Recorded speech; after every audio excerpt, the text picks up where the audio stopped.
Lexi, who's turning 10 in 2 days, and Chloe, who turns tomorrow, and Chloe, who turns 8 in September.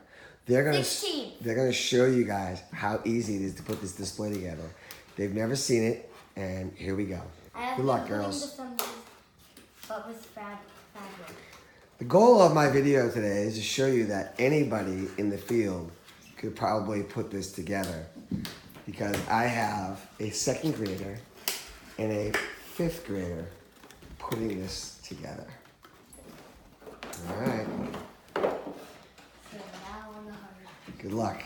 Now Lexi's never even seen a picture of it, so she's not even sure what she's supposed to do. Wait. What?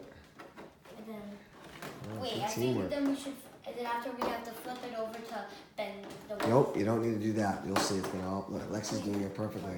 Do your side, Chloe. All right, have either of you ever done this before? I have, but with fabric. With fabric, but not this one though, right? Never done this. Okay. Is this your first time ever seeing this display, Lexi? Yep. Yep.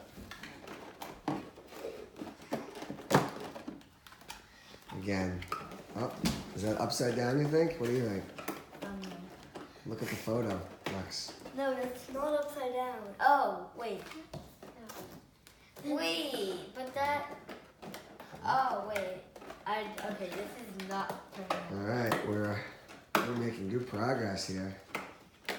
Wait, is that supposed to go on top or not? It looks like it is.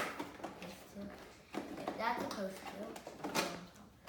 The ultimate goal of my video today is to show you that if a 5th grader and a 2nd grader can put this display together, anybody. Okay, we're almost done. And this is actually not a finished, this is actually just a proof.